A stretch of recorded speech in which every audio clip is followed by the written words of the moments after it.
What's a secret you will never tell anyone? Do you have a hidden story, one that you've never shared with anyone? Well, today I'm revealing some secrets that will make you rethink what you thought you knew about the people around you. Get ready. Story 1. The Chemistry Notebook Secret. Have you ever found yourself in a situation where lying seemed like the only way out? Do you think it's ever okay to hide the truth if it means protecting yourself or someone else? It was the week before graduation and my life was flipped upside down. My family lived on a small, isolated farm out in the country. It was peaceful, but that all changed one afternoon when a massive fire broke out in our house. By the time anyone noticed, it was too late. The fire had already taken hold. The flames were shooting 30 feet above the roof, and nothing was going to save it. Our home burned to the ground and we lost everything. Clothes, furniture, keepsakes, everything. We were incredibly lucky that no one was home at the time. And even though we had insurance, the emotional toll was unbearable. The day after the fire, I went to school like nothing had happened. I just lost everything, my home, my childhood memories, and yet I still had to go to class. I walked into chemistry class, still in shock, and I approached my teacher. I told him the truth, sort of. I said that my lab notebook had been destroyed in the fire. I explained that I didn't know how I'd ever be able to catch up on all my work. I had been behind on the assignment anyway, and I knew I needed to put in some late nights just to get it done. But here's the thing, I wasn't telling the whole truth. The lab notebook wasn't in the house when the fire started. It wasn't even in the fire. It was sitting in my car, safe and sound. I had been so far behind that I'd abandoned it, and I knew if I told the truth I would face the consequences. So I decided to lie. And you know what? My teacher, a kind man, believed me. He didn't question me. He told me that I had bigger things to worry about, like my family, and he gave me a full 100% on the entire lab assignment. No questions asked. I couldn't believe it. He didn't know the whole truth. I had failed to mention that my notebook was still sitting in my car. I didn't tell anyone for years. Every time I thought about it, I felt this weight on my shoulders. It felt wrong to take credit for work I hadn't done. But in that moment, I justified it. The notebook was destroyed, just not in the way everyone thought. I didn't confess until years later, and even now, I wonder if I made the right choice. Was it a lie to protect myself, or was it a way to avoid facing the fact that I'd failed? Maybe it was both. Either way, I've never told anyone the full story, until now. Story 2, the Sushi Betrayal. Have you ever betrayed a close friend for something you thought was worth it, only to regret it later? How would you feel if you realized your choice hurt someone you truly cared about? Back in high school, I was always that quiet, shy kid who never quite knew how to talk to people. I had trouble making friends, especially with girls, and I spent most of my time sitting by myself at lunch. But that all changed when I found out that my cousin, who I had grown up with, went to the same school. We had a lot in common and we clicked instantly. Even though he was more social and outgoing than me, we formed this bond that nobody could break. We made a habit of hanging out at lunch every day. That was our time. It was just the two of us and it was great. One day I got the shock of my life. A really cute girl asked me to go eat sushi with her. It was one of those moments that felt like everything was going to change. I was thrilled, but there was one problem. I already had plans with my cousin. We had been eating together every day for months and it felt wrong to cancel on him. But I couldn't pass up the chance to hang out with this girl. She was cute and I knew if I said no, I might never get another opportunity like this again. So I made the decision, I bailed on my cousin. I told him that this girl had asked me out, and even though he seemed disappointed, he said it was fine and told me to go have fun. So I met up with her and we headed to the sushi restaurant. But when we arrived, something unexpected happened. She and her friends decided they didn't want sushi anymore. They wanted something else and the car could only fit one more person. Without hesitation, the girl got in the car with her friends, leaving me standing there, completely alone. I felt humiliated. The excitement I had felt earlier vanished in an instant. As I walked back to school, I kept hoping I wouldn't run into my cousin. He had been there for me when I needed someone and I had ditched him for nothing. I didn't have the courage to face him. Eventually, I saw him sitting alone in the library. I could tell he was waiting for me, probably hoping I'd come to my senses. It broke my heart.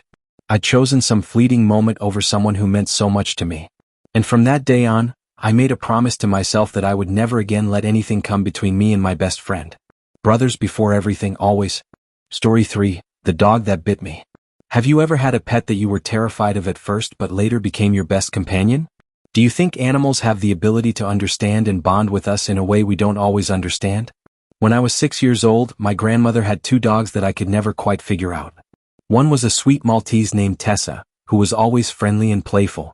But the other, Bindy, a Rhodesian Ridgeback, was different. Bindy was a dog with a fierce reputation. She didn't like children, and I was always warned to stay away from her. But I didn't understand why. My mom would tell me that Bindy didn't like kids, and I was taught to respect that boundary. We always kept our distance from her, and for the most part, I obeyed. I didn't want to get hurt, and I knew she wasn't a dog you could trust. One day, though, something happened. I was in the garden with KD, our incredibly patient Labrador. We were playing a game, and everything was going smoothly until I noticed Bindy walking toward us. She seemed curious, but I was still scared. For some reason, though, in that moment I decided to run toward her. Maybe I thought I could include her in the game. Maybe I just wanted to see if she could be part of the fun. But it was a mistake. Bindy panicked. She wasn't used to being around children, and before I knew it, she bit me.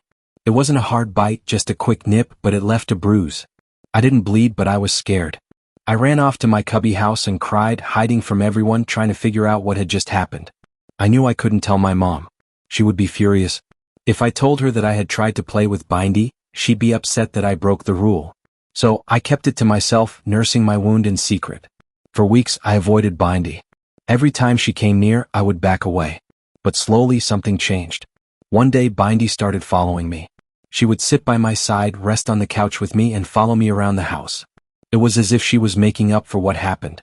And over time, I realized that Bindy had become my companion. She wasn't just some angry, untrusting dog anymore. She had transformed. Bindy, the dog who had once terrified me, became my loyal friend. We spent the next few years inseparable until she passed away. Years later, my parents would marvel at how she had changed. They would talk about how she had gone from being aggressive to a sweet, loving lap dog. But here's the thing they never knew. Bindy's change wasn't just about age. It was because she had bitten me. That was the moment she decided to trust me to make amends.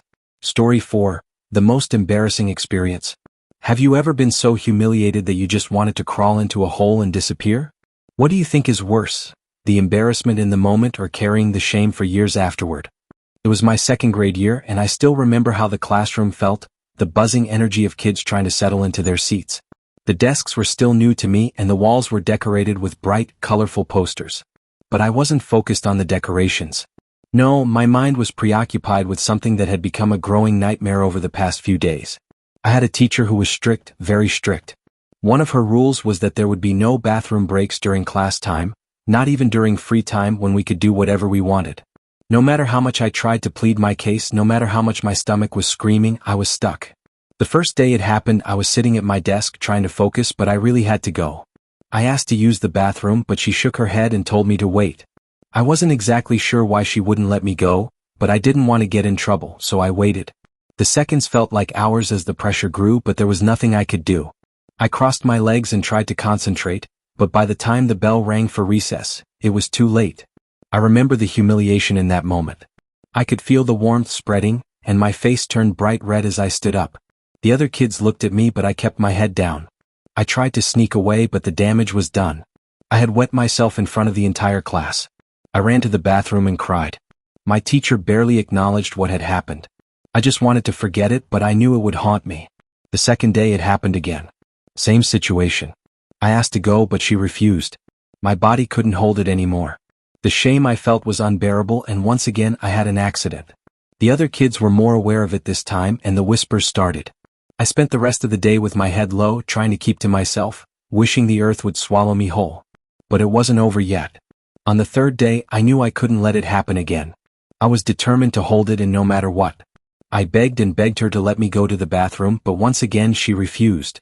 I sat at my desk, sweating, heart racing, trying to stay still. But the more I tried, the worse it got. I could feel the pressure building, and before I could stop it, I was standing up, and once again the inevitable happened. I didn't make it. This time, I had no choice but to run to the bathroom again, my legs shaking and tears filling my eyes. I could hear the laughter in the distance, the voices of the other children, and I just wanted to disappear. The shame felt like a heavy weight on my chest, and I could hardly breathe. I knew my parents would find out, and the thought of them being disappointed in me was almost more than I could handle. But things didn't end there. There was something I had to do to survive the rest of the year. Every day after that, I started bringing a water bottle to class. It was a small, discreet one, something I could hide under my desk. But the trick wasn't to drink it, it was to pee in it when no one was looking. And that's exactly what I did. I became a master of it, secretly peeing in the bottle when I couldn't hold it anymore. I had to be careful though. I made sure no one saw and I had to throw the bottle away discreetly. It became my routine and I kept the secret to myself for the entire school year. But deep down I knew it wasn't normal. I should have just been able to go to the bathroom like every other kid.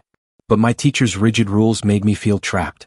I remember the quiet, private shame I carried every single day, trying to keep everything hidden from everyone around me. Looking back on it now, I realize how absurd that entire situation was. It wasn't normal for a teacher to be so strict about bathroom breaks. It wasn't normal for a kid to be forced to go through something like that. If I could go back in time, I would have told my younger self to stand up for what I needed.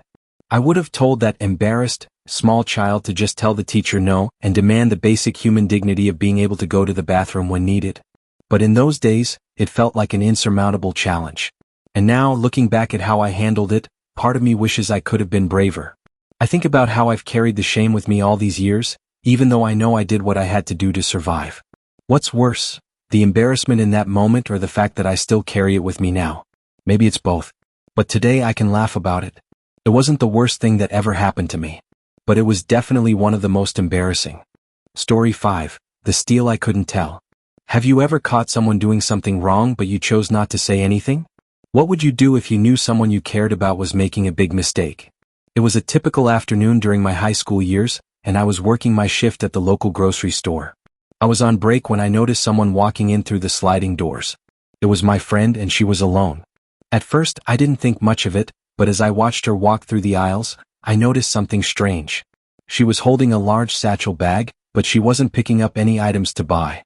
Curious, I decided to follow her for a moment just to say hi. We didn't always hang out outside of school, but I thought this would be a good chance to catch up. I approached her quietly, and when she turned around to face me, her eyes widened in shock. She looked startled, almost terrified. But it wasn't until I looked down at her bag that I saw it. 2 cans of soup shoved deep into her satchel. She hadn't even attempted to pay for them. I felt a cold rush of confusion and concern hit me. I wasn't sure what to do. She was holding the bags in her hands so nervously that it seemed like she was trying to make herself as small as possible. I called out her name, trying to sound casual like I hadn't noticed. "Hey, what's up?" I said cheerfully, hoping she wouldn't notice that I had just caught her red-handed. She turned around quickly, looking like a deer caught in headlights. For a moment, we both just stared at each other in silence. She stammered out a quick hello, but I could see the panic in her eyes. She muttered something about needing to get back to her mom's car, that she had forgotten something inside. I wasn't buying it. I watched her walk away quickly, never looking back. The bags swung in her arms, but the cans were still hidden. My heart sank. It was clear what was happening.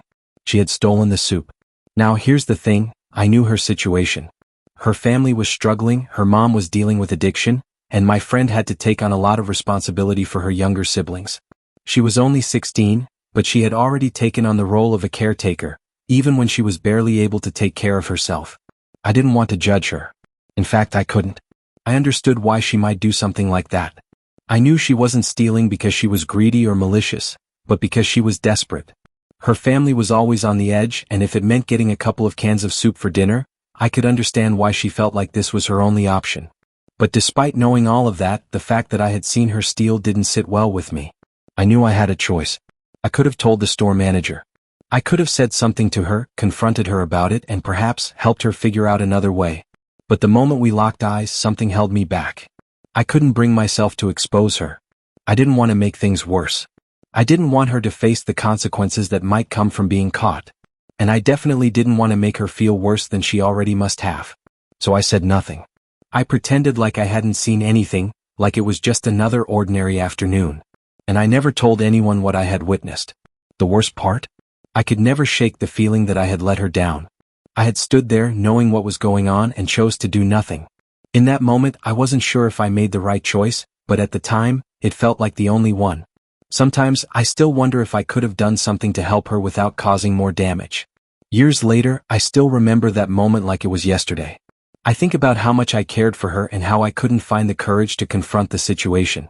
And I ask myself if she had been anyone else, someone I didn't care about, would I have reported her? Would I have acted differently if the person I caught was a stranger? But then again, maybe sometimes, you just have to trust your heart and understand that not everything is black and white. She didn't deserve to go through even more hardship. In the end, I don't regret my decision, but I will always wonder if it was the right one. Story 6. The $3,000 laptop disaster. Have you ever made a mistake so huge that you were terrified to admit it? What do you think would have happened if you had told the truth from the start? Around 10 years ago, I was just a teenager and my dad worked in the video game industry.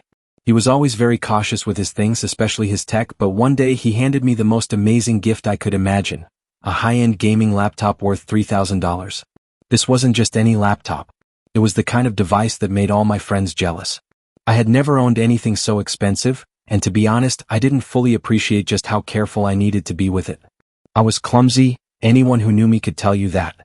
But my dad, knowing my track record, gave me one golden rule: no drinks near the laptop. I promised him I would be careful. I even told him, "Don't worry, I won't mess it up." But as the days went by, that promise started to fade in the back of my mind. One night, I was in my room, feeling pretty comfortable with the laptop, which was now set up on my desk next to a huge bowl of cereal. I was watching a movie, half paying attention as I dug into my snack. The bowl was right next to the laptop, but I didn't think anything of it. After all, I was in my own space and nothing bad had ever happened before. I guess you can see where this is going. I was about to settle in with a blanket over my shoulders when, bam, I knocked the bowl over. Milk flooded the table. I froze, staring in horror as it spilled all over the laptop. The moment it happened, time seemed to slow. Milk poured through the keys and I felt my heart drop. In a panic, I turned the laptop off as quickly as I could, and I tried to clean it up. But it was no use. The milk had already seeped into the insides. I wiped off the surface, but deep down, I knew I had ruined it. I spent the next few hours sitting at my desk, staring at the laptop, praying that somehow, it would turn on and work again. But it wouldn't. It wouldn't turn on at all. The guilt hit me like a ton of bricks. I was terrified. I knew my dad would be furious. After all, this wasn't just any laptop, it was an expensive gift, and he had trusted me with it. He had warned me over and over again not to bring drinks near it. Yet there I was, sitting in the mess I'd made, too afraid to tell him the truth. The next morning, my dad came into my room. He asked about the laptop. I panicked. I lied. I told him the laptop was fine. I said I'd used it the night before and it was working perfectly. My dad didn't seem suspicious. He just nodded and told me to be careful. I walked around with this massive weight on my shoulders, carrying that lie every single day. For months, I lived with the guilt of knowing what I had done. Every time I sat in front of the laptop, I was reminded of how I had lied to my dad. Every time he casually asked me about it, I felt like I was suffocating under the lie I had told him. But I just couldn't bring myself to admit it. It wasn't until a few years later that I finally came clean. By this point, the laptop had been long gone, replaced with a new one. We had laughed about it and my dad had forgotten about the whole incident. I, however, couldn't shake the nagging feeling of guilt. I needed to come clean. So, one day I sat down with him and finally admitted what had happened. To my surprise, he didn't get angry. Instead, he laughed. "I knew you were clumsy," he said. "I figured something like that might happen. But hey, at least it went viral when people heard about it." It turns out that my dad had seen the laptop in action on the internet. It had become a bit of a meme after I shared the story of how I ruined it. People found it hilarious. My dad wasn't mad at all. He was just impressed by how big of a deal it had become. I was relieved to finally tell the truth. It was like a massive weight had been lifted from my chest. Looking back, I wish I had told him earlier instead of carrying that guilt for so long. But at least now I had the chance to laugh about it together. In the end, the moral of the story is simple. Don't lie about the little things because the truth always comes out, and it's much easier to deal with when you're honest from the start. Story 7. The Mouse Incident. Have you ever been forced to do something you felt was completely wrong? How did you handle it, and what do you wish you had done differently? When I was around 8 years old, my family had pet mice. They were cute little creatures scurrying around their cages and we loved watching them. We had a female mouse who one day gave birth to a litter of baby mice. At first, everything seemed fine. We were all so excited about the new babies and couldn't wait to see them grow up. But then, something horrific happened. One day, I walked into the room where we kept the mice and noticed that some of the baby mice were missing. After searching for a while, I realized the mother was eating her own babies. I was shocked, horrified, and heartbroken. Why would a mother do something so cruel to her own offspring? I didn't know how to react. I was just a kid, so I ran to my stepfather, hoping he could explain what was happening.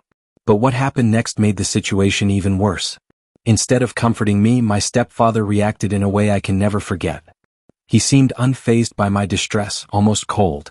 He told me that the mother mouse needed to be dealt with. He said that what she did was unacceptable, and he ordered me to help him take care of her. What he did next still haunts me to this day. He filled the kitchen sink with water and grabbed my hand. Without a word, he forced me to hold the mother mouse underwater. I cried the entire time, trying to pull my hand away, but he wouldn't let me go. He made me drown the poor creature. I'll never forget the feeling of helplessness in that moment. But it didn't end there. After that, my stepfather took the surviving baby mice and fed them to his pet fish. I remember being so confused, not fully understanding what was going on, but feeling deeply disturbed by the entire situation. I was just a child, and I didn't know how to process what I had been forced to do. That moment marked a dark chapter in my life. I remember feeling a mix of guilt and disgust. I didn't want to do what my stepfather had forced me to do, but I was too afraid to stand up to him. The emotional toll of that experience stayed with me long after the event itself. Years went by, and I distanced myself from that memory as best as I could. My mom eventually left him after he had done far worse to her, but the damage from that day stuck with me. Even now, I still feel the weight of that forced action, even though I was just a kid and I know I didn't have control over it. The thing that still bothers me the most is the shame I felt. I felt like I was complicit in something horrible, even though I had no say in the matter. I never told anyone about it, not even my mom. To this day, no one in my family knows the full story. It's one of those things that I've never been able to talk about. Even as I grew older, I carried the trauma of that day with me.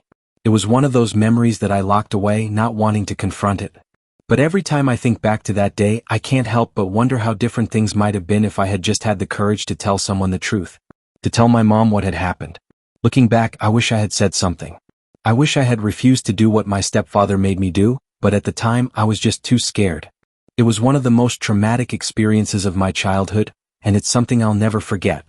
Story 8. The Neighborhood Secret. Have you ever witnessed something that made you question everything? Something that you couldn't unsee, and yet you felt like it was better left unsaid? What did you do with that knowledge? A few years ago, I was walking my dog on a quiet dirt road near my neighborhood. The road wasn't busy. It ran alongside several backyards and was lined with trees, making it feel more like a secluded nature trail than anything else. It was one of those places where you could just escape the noise of the world and clear your head. I walked there often, enjoying the peacefulness and the solitude. On this particular morning, the air was crisp, and my dog, who loved the walk as much as I did, was happily pulling me along. We were halfway down the road when I noticed something odd. Two of my neighbors were standing by the edge of their backyard, hidden behind a tree. They didn't see me at first, and I kept walking, not thinking much of it. But then I realized something that made my heart race. They weren't just standing there. They were making out. I stood frozen for a second. I knew both of them. One was married to a woman I'd spoken to a few times, and the other, a man, had a wife who worked at a local store. I wasn't very close with either of them, but I knew enough about their families to realize how strange the situation was. I kept my distance, unsure of what I was witnessing. The worst part? They were so engrossed in each other that they didn't even hear me approaching. They didn't see me, and I didn't know what to do. Should I turn around? Should I say something? I didn't know what was right, so I kept walking, trying to act like nothing was happening. But then, the moment my dog barked, everything froze. They both looked up, their eyes wide in shock. For a moment, we just stood there, all three of us staring at each other in stunned silence. The silence was unbearable. They didn't say a word to me. They just turned and bolted, running in opposite directions toward their respective backyards, like nothing had happened. I stood there, my heart pounding, trying to process what I had just witnessed. I had no idea what to think. Was this a one-time thing? Was this some kind of secret affair? What if their spouses found out? I didn't know what was going on, and frankly, I didn't want to get involved. I could have told someone, anyone, but I didn't. I chose to keep quiet. There was something about the whole situation that made it feel like it wasn't my place to say anything. Plus, I didn't even know how to explain what I had seen. The awkwardness alone would be unbearable. So I kept the secret. I never mentioned it to anyone.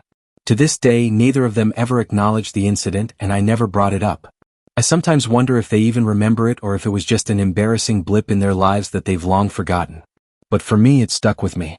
It was one of those things that, no matter how much time passed, I couldn't forget. I've never seen anything like that again, and I don't think I ever will. The whole experience made me realize that sometimes, you see things that change the way you see people. You realize that you don't really know anyone as well as you think you do, and that some things are better left in the past. The worst part? I'll never know the truth of what happened that day. Was it a one-time fling? Was it an ongoing affair? Did anyone else know about it? I'll probably never find out. And maybe that's for the best. Story 9. The Haunted Festival Chaos. One wrong move, one secret ingredient, and an entire festival turned into a living nightmare. The Junina festival in Brazil was supposed to be a night of joy, music, and celebration. But that night, hidden among the dancing crowds, John held a bottle in his hand, its contents unknown even to himself. In a moment of impulsive recklessness, he poured the entire liquid into a massive cauldron of Quinteo, the traditional mulled wine everyone at the party drank. At first, nothing seemed off. People laughed, music played, and the bonfire crackled. But then chaos. People started screaming, clutching at their faces as if they were seeing demons. Others fell to the ground, gasping for breath, shaking, convulsing. Some fled into the dark, convinced they were being chased. The festival turned into a surreal nightmare, a mass hysteria unlike anything John had ever witnessed. His heart pounded as he watched the destruction unfold. He wanted to stop it, to scream out what he had done, but he couldn't. He stood frozen, horrified by his own actions. No one ever found out the cause of that night's madness. It became an urban legend, a ghost story whispered in hushed tones during Junina festivals. But John? He knew the truth, and the weight of that secret haunts him to this day. Story 10. The Homeless Prophecy. What if the nightmare you feared most wasn't just in your head, but a prophecy waiting to come true? Taylor has always been obsessed with the idea of homelessness. Not in a casual, passing thought kind of way, but in an all-consuming, ever-present obsession. Every day, he imagines himself living on the streets, mapping out places where he could sleep, where he could find food, how he would stay warm during the brutal winter months. He knows every homeless shelter, every public restroom where he could clean himself up. At first, it seemed like a simple irrational fear. But then, strange things started happening. His stable job began feeling shaky. His closest friends started pulling away. A sudden, unexpected bill wiped out his savings overnight. And then, the final sign. A homeless man on the corner locked eyes with him one evening and grinned. "See you soon," he muttered. Now, Taylor doesn't know what's real anymore. Is this all just paranoia? Or is he spiraling toward the very fate he has spent years preparing for? Story 11. The Night That Should Have Ended. Some secrets aren't about what happened, but about what almost happened. At 15, Olivia was drowning in darkness. She had made up her mind, 40 extra-strength pills swallowed in silence, waiting for the world to fade away. Hours later, panic gripped her as she realized what she had done. Her body felt heavy, her breath slow. The room spun. She stumbled into her parents' bedroom, gasping out the truth through tears. A frantic rush to the hospital. Blinding lights. 4 drips. Helicopter blades slicing through the night air as she was transferred to a bigger facility. 2.5 months in a residential treatment center, watching life from the outside, recovering but never quite healed. No one at school ever knew the full story. They whispered, they speculated, but no one knew the most haunting part. Olivia had saved herself. And yet, the darkness still lingers. Because in her weakest moment, the thing that stopped her from slipping away wasn't her own survival instinct. It was the thought of her little brother waking up the next morning and finding her gone. Story 12. The Love That Never Was. Sometimes the scariest regrets aren't the ones about what we did, but about what we didn't do. Jack had always been there for Rebecca. She was the kind of person who lit up any room she walked into, bold, fearless, a little reckless but always full of life. And Jack? He was the quiet one. The listener. The protector. The one who stayed sober so she and the others could get home safely. They had been inseparable for years. She trusted him with everything, her fears, her dreams, her heartbreaks. He was her shoulder to cry on when things got tough, the one she called at 2 a.m. when she needed to talk, the one who made her laugh even on her worst days. But she never really saw him. Jack knew he was in love with her, though he never dared to say it. He told himself it was enough to just be by her side, to be her rock. But deep down he always wondered, what if? Then one night the moment came. They had been out drinking, and when the party died down they ended up lying on the grass, staring up at the stars. She turned to him, her voice soft, hazy. "I love you, Jack." For a split second his world stopped. He looked at her, heart pounding, searching her face for any hint of a joke, any sign that she didn't mean it the way he had always dreamed she would. But it was real. He could see it in her eyes. And yet he said nothing. Instead, he laughed it off, made a joke, brushed it aside like it was nothing. Not because he didn't love her back, God, he did, but because he couldn't bring himself to let her love him. His life was a mess. A broken family, deep financial struggles, mental health battles he had never told her about. He couldn't let her see the parts of him that weren't perfect. He couldn't drag her into his chaos. So he let the moment slip away. The next morning she acted like nothing had happened, and he did the same. They carried on as usual, but something between them had changed. Something small, almost invisible, but undeniably there. And then life happened. They drifted apart bit by bit until one day they were just two people who used to know each other. She moved on, found love elsewhere. He watched from a distance, smiling for her, pretending it didn't kill him inside. Years later, Jack still thinks about that night. About what could have been. About the love he never let himself have. And the worst part? He'll never know if he made the right choice, or the biggest mistake of his life. Story 13. The Man in the Reflection. They say mirrors only show your reflection. But what if something else is looking back? It started with small things. At first, I thought I was imagining it. A flicker of movement in the corner of my eye when I looked into the bathroom mirror. A slight delay, like my reflection was a fraction of a second behind me. It was subtle, barely noticeable. Until it wasn't. One night, I stood in front of the mirror brushing my teeth. My bathroom was small, just a sink, a shower, and a single dim light buzzing overhead. I spat into the sink, wiped my mouth, and looked up. My reflection was still brushing its teeth. I froze. For a split second, it was still moving, slow, rhythmic strokes before it stopped. Before it locked eyes with me. My chest tightened.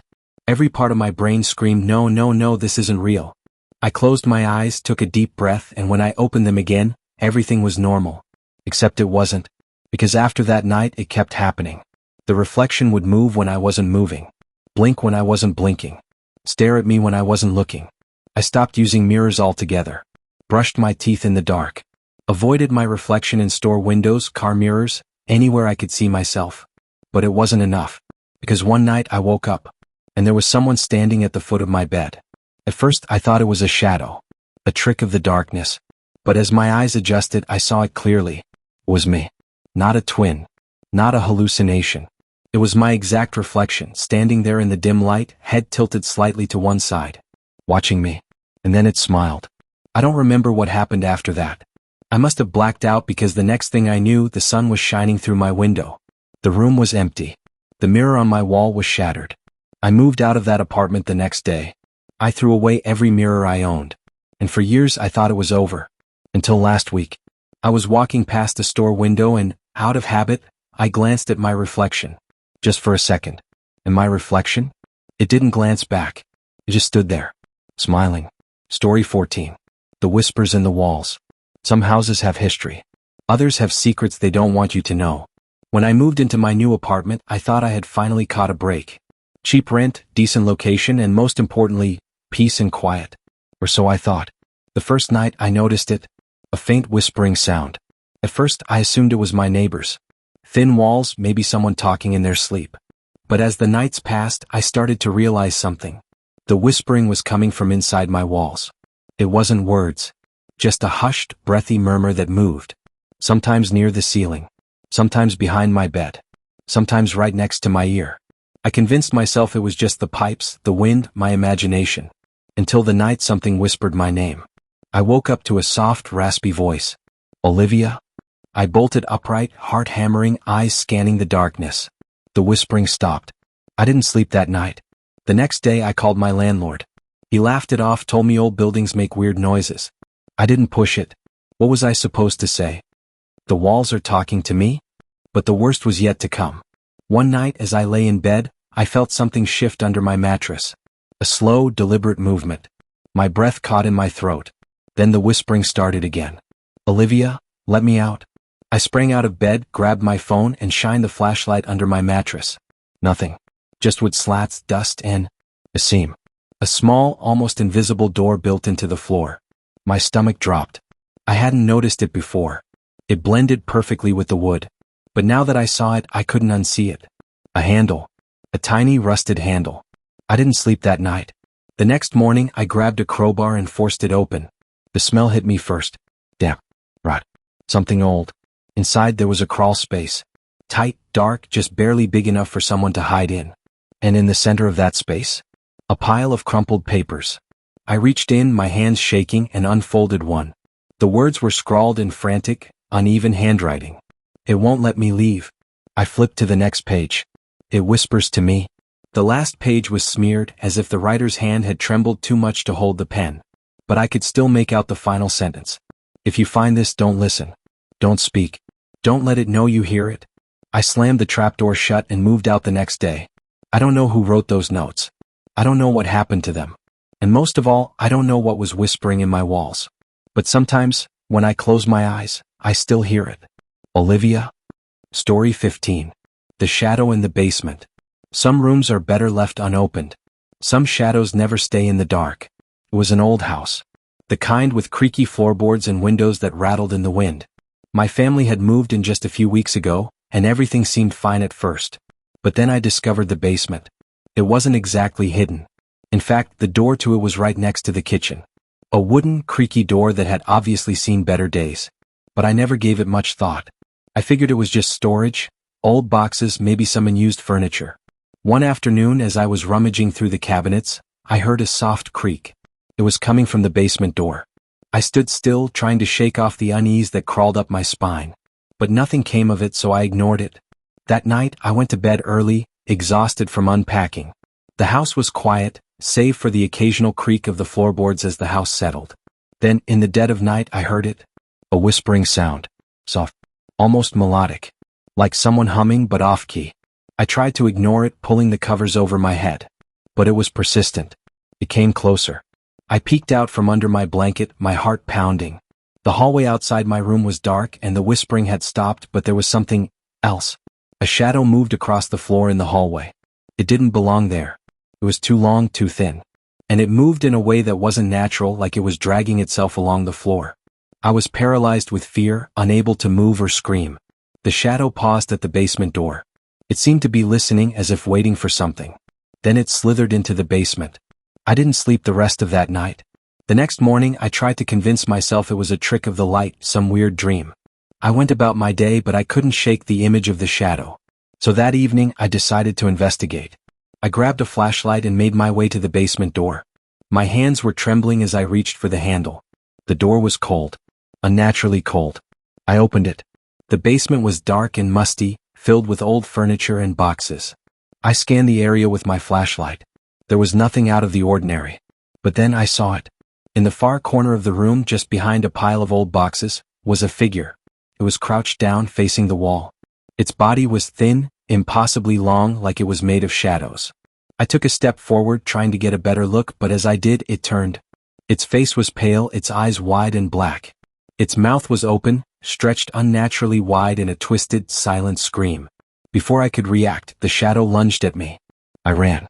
I slammed the basement door shut, my heart racing in my chest. I didn't look back. I left the house that night.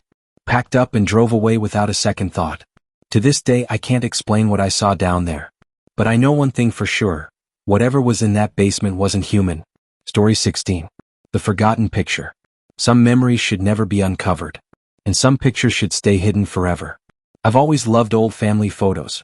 Looking through them, getting a glimpse of the past and hearing stories about relatives I never got to meet. It felt like connecting with them in a way that time couldn't take away. But there was one photo, one I found by accident, that I wish I'd never seen. It all started when I was going through my grandmother's old photo albums after her funeral. She'd passed away quietly in her sleep at the age of 93, and I wanted to preserve some of her memories. As I flipped through the albums, I noticed something strange. At the back of one of the albums, there was a single loose photo, folded up, slightly yellowed with age. It didn't belong in the album. It was tucked away too carefully, as if someone had deliberately hidden it. Curious, I unfolded it. The image was grainy and black and white, like it was taken decades ago. It was a picture of a man and a woman standing side by side, both dressed in old-fashioned clothing.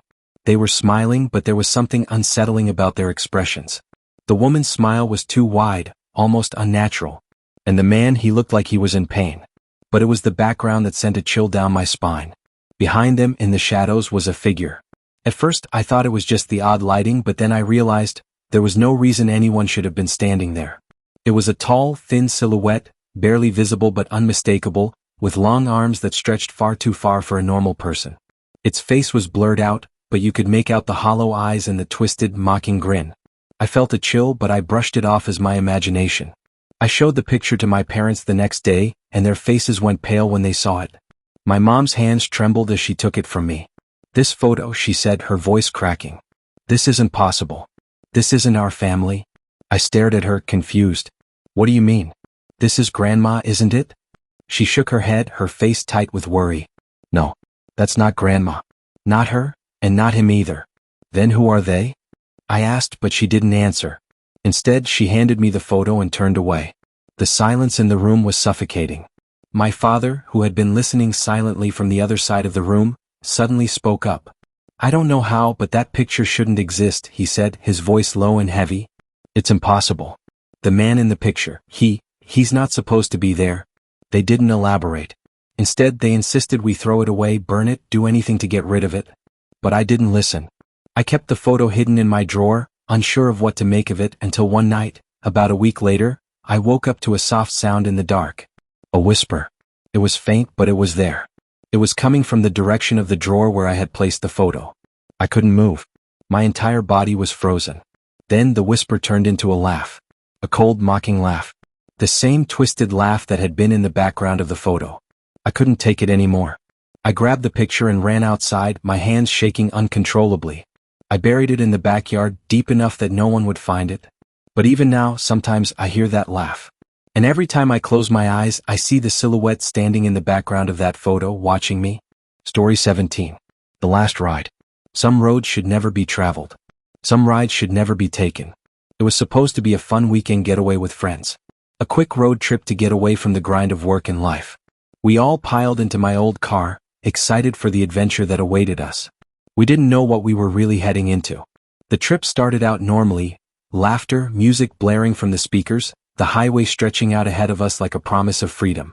But as the sun started setting, things began to feel different. It was a strange stretch of road, one that didn't show up on our GPS. We had driven through some small towns, but this particular part of the highway was isolated, flanked by dense trees on either side. No street lights. No signs. Just endless pavement stretching into the unknown. We didn't think much of it at first. We were on an adventure after all. But then I noticed something strange. A car ahead of us, old, rusted, and moving slowly. Too slowly. It was moving at a speed that was barely above a crawl, its headlights dim and flickering, barely cutting through the thickening night. As we drew closer, I instinctively slowed down, a sense of unease creeping over me. The car didn't have a license plate.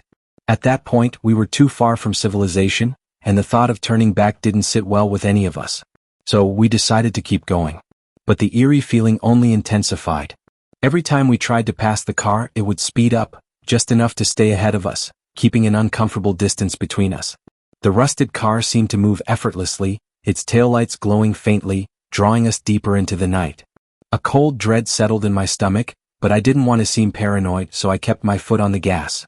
It wasn't until the road started to curve and narrow that things took a terrifying turn.